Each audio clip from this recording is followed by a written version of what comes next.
There never seems to be enough to eat these days, ever since these new devilish creatures have invaded our home. We tried to live alongside them, but as they started to voraciously devour everything we usually fed on, we turned our attention to them. Only the really little ones. Apparently, that was a problem. I honestly thought it was a fair trade, since they also feed on our own. Now we're being pushed back further and further from our territory. As I quickly push myself backwards out of my resting hole, I bump into my brother. He hisses at me and viciously chomps on my tail. I whip my head around to grab his neck with my mighty jaws and thrash his head to and fro, expecting him to cow in total submission. Instead, two of his buddies hear the commotion and come to his rescue. With me being a larger female, I have sorely offended them, and now they must fight for honor and show me. I can take him. They are both smaller than my brother, and he is smaller than me. While my jaws are still locked around my brother's neck, I whip at the two newcomers with my tail. The sound of a cracking then is reverberated throughout the caverns of our underground haven. One tries to have a go at me again, and the tip of my tail catches him in the face. The other leaps out towards me, clambering over my brother to get to me. His tongue wraps around my neck, and it does little to deter me. I squeeze my brother's neck even tighter. I hiss and let them know the more they attack is the more I will squeeze. Of course they don't listen, and time after time they take turns assaulting my sides, my arms, and my face. They take care to stay away from my tail as much as possible. The little area in which we are is only wide enough to fit three of us side by side, and that's if they were all my size, so I can't really maneuver as well as I want to get my tail around them the way I want. My brother wriggles in frustration as my grip around his neck becomes tighter with each passing moment. As his friends continue to assault me, his movements become weaker. I place my powerful hand upon his back to help stay him and use the others to claw his friends. I catch the one that I whipped before in the face. This time I carve a hole out of his scrawny neck. Now the other skull faces are gathered around us waiting to see who will drop. I know it ain't gonna be me. I press onto my brother's back more until as much of my weight is on him as possible, then pull his head in one direction, then quickly snap my head in the other direction until I feel my brother go limp.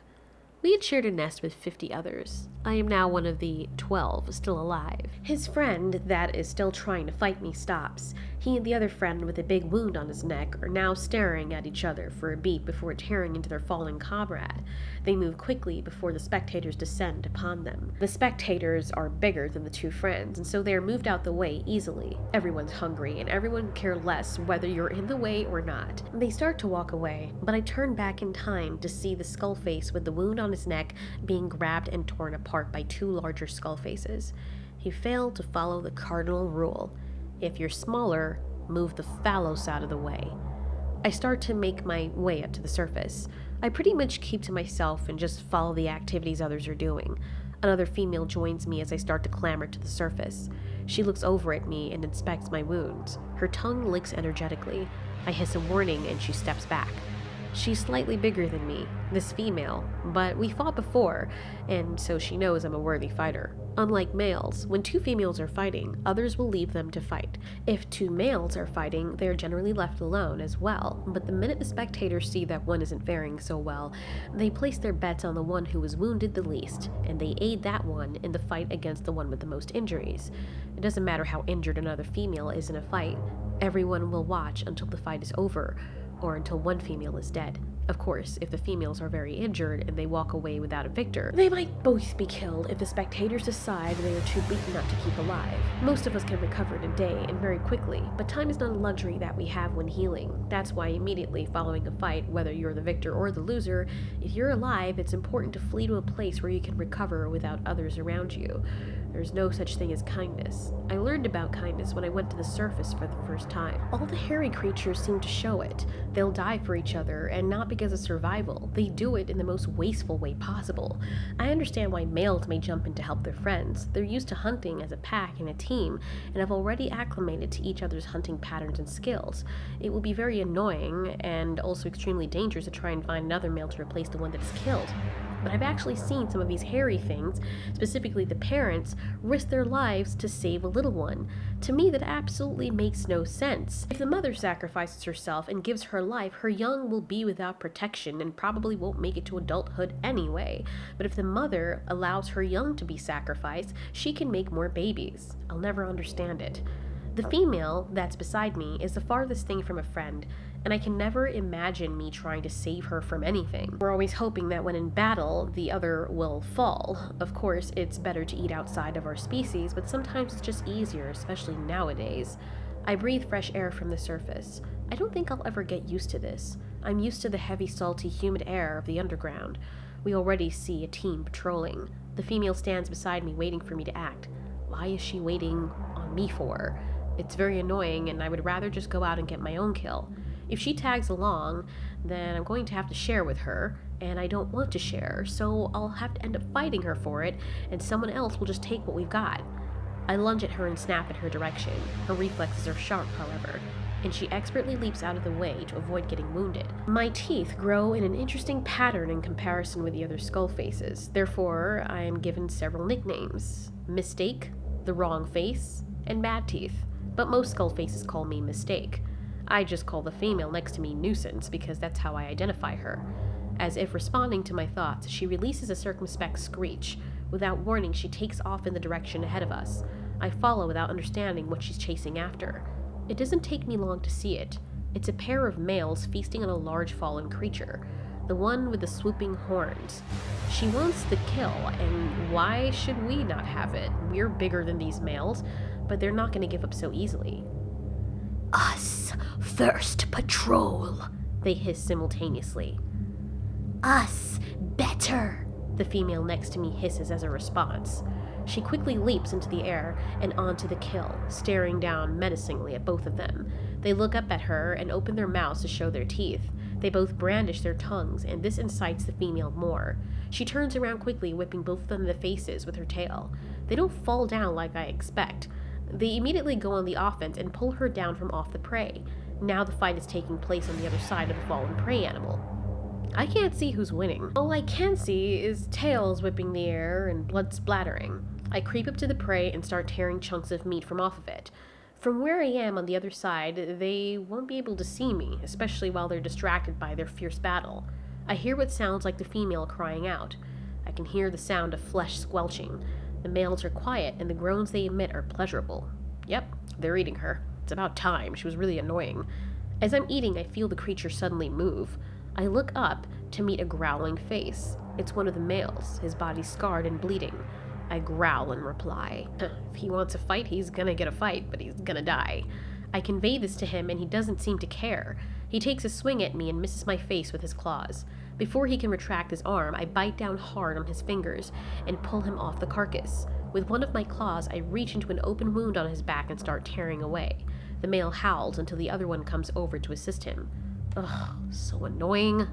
I roar as loud as I can, and I'm about to kill these two until they both stop in their tracks. Something else made an even bigger roar.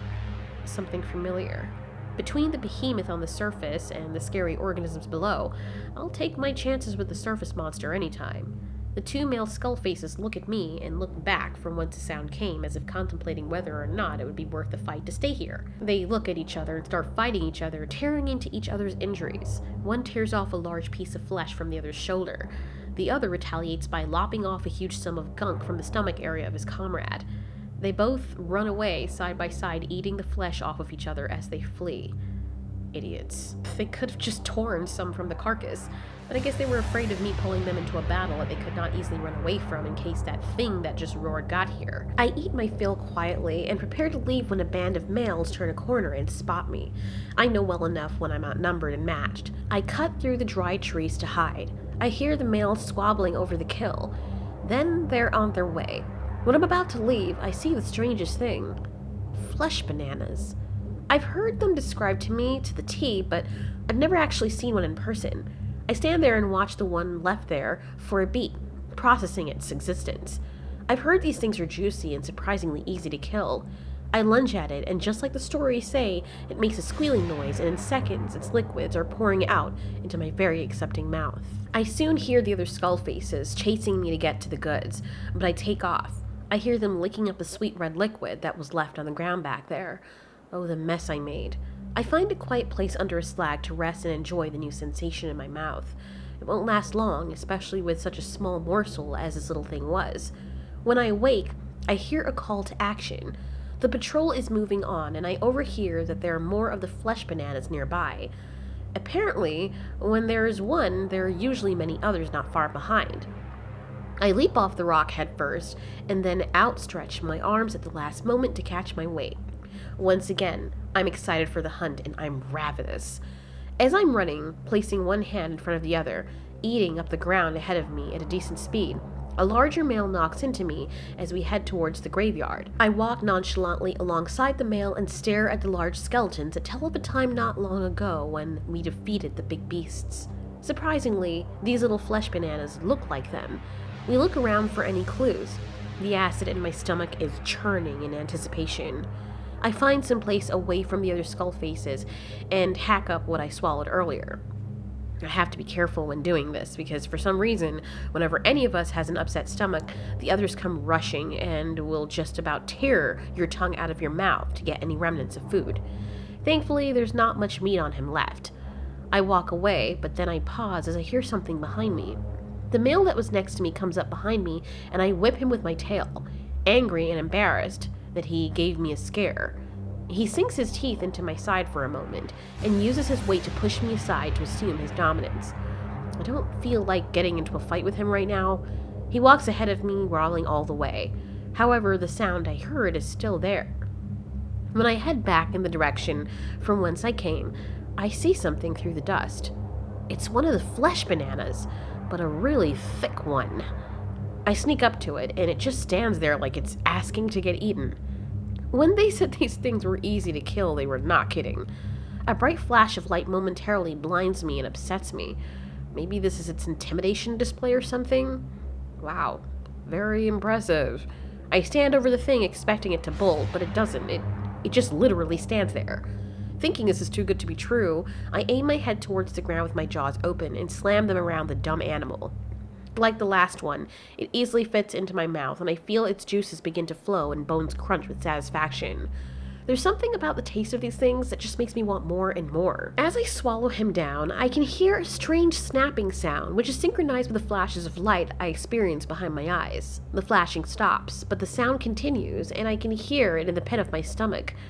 It also scares me, and I run away as fast as I can to get away from it, but everywhere I go, it follows. It's definitely inside me, and I have no idea how to get it out. After walking for a while, I realize that it's not hurting me. Maybe I need something else to wash it down with, so I can stop it from making this noise. I don't know what's happened to the other skull faces, but right now I'm the only one closest to all these flesh bananas. Maybe they're waiting to see what happens. It's not like them. Or maybe they're waiting to see me make a kill so they can steal it. I want as many of these things as I can to myself. They're all just standing there like they're totally stupid or blind. This was sent from the gods. I charge at the one standing closest to me, but I end up missing him by mere inches. I feel a sharp cut on my leg, but it's no matter because there are many others where he came from just standing right there in front of me, squealing annoyingly. I direct my aim at them instead. A small one slides under some bones. I try to reach it, but I can't fit the rest of my body through the tight spaces in the bones. I just need to keep pushing, but before I can do much more, my body is engulfed in flames. I look over and realize that the flames are coming from one of the flesh bananas. So they do have the ability to fight. This is new, and nobody ever told me about this. I feel the rest of them spitting what must be venom darts at me, but none of them pierce my skin. This fire, however, is another story. I'm pretty immune to heat up until a point. We have been bred for many years to withstand the heat of the underground. Some of us have even evolved to swim through the magma. Regardless, the outer portions of my skin are being burnt through. I run away and roll as I now face a bigger threat. The flesh bananas that breathe fire. It's like the story myths. Well, not that any of them said anything like this, but I've heard adults repeatedly say that these things will surprise you and challenge you, which is what makes eating them so much sweeter. Before I can get another thought in, the larger male that had pushed me out of the way earlier charges in to have a feast of his own. Meanwhile, I think I've had enough, and I run away somewhere to recuperate. The flashing, snapping sound has stopped, and I momentarily watch the male take over where I left off. Chaos ensues, and the air turns green. The male has his fun and charges back to finish off the others, when suddenly a mighty ball of fire erupts and kills him where he stands. That could have been me. I guess these easy humans were a little too good to be true. I head back for my home underground, even though I'm risking my safety smelling like a roasted morsel. No one pays attention to me, though, because there is something much bigger demanding their attention.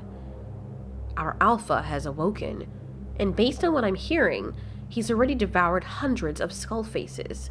He is pissed. I'm crawling back down to get to my cavern as quickly as I can, and everyone else is fighting to crawl up, cutting each other and panicking.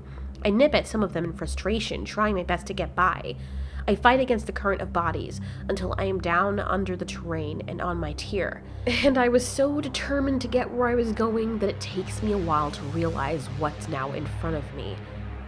It's the alpha male, his gigantic face staring right back at me. I freeze in total terror. I don't want to move or make any rash movements and fear that he will attack me. But as it stands, I'm in his way. He will have to make the tunnel a bit bigger to accommodate him, and he'll have to go through me to get where he's going. I know he was just attacking a lot of us because he has his own tunnels suited for his size that he uses in order to traverse the underground, but here he is on my tier, not to mention he's bathed in the blood and flesh and guts of all of my comrades. I try to think about what my next move will be, because I don't want to be one of them. He growls a deep rumble and begins to open his mouth. Oh no. In desperation, I frantically try to claw my way backwards, my tail whipping wildly, trying to find something to wrap around so I can pull myself back quickly. I find the edge of a wall, and I place my tail around it. Quickly using my arms to push me backwards and using my tail to pull me in that direction, I yank myself out of his jaws in time before they come slapping down. I am able to back up to a junction where I can turn myself around and head for the surface quicker. I can feel him coming after me. Now that I'm able to pull myself forward, I run as fast as I can through the tight spaces. I fold my arms in close to my sides, and using the muscles on my upper body and my tail to propel myself as our ancestors did, I basically swim to the surface through the loosening dirt. The enormous harbinger behind me never seems to lose any ground, and I scream for my life. It feels like it's taking forever, and I wonder whether or not I've misdirected and am actually nowhere near the surface.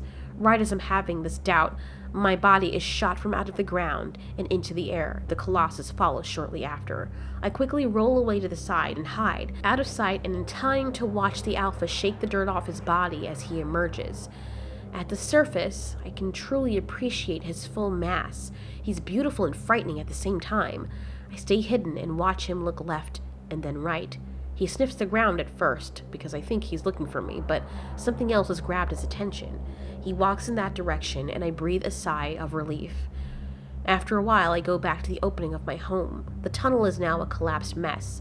I stick the end of my face into the ground and push my body deeper, trying my best to reform the tunnels by burrowing through it. I am able to find my tier, and I take my rest in what's left of my little resting place. Today has been one hell of a day, and I wonder what tomorrow holds.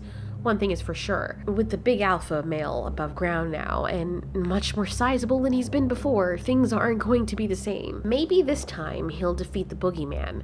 I lick my wounds, and as I rest, I remember being a little skullface when I heard the adults talking about the big bad boogeyman.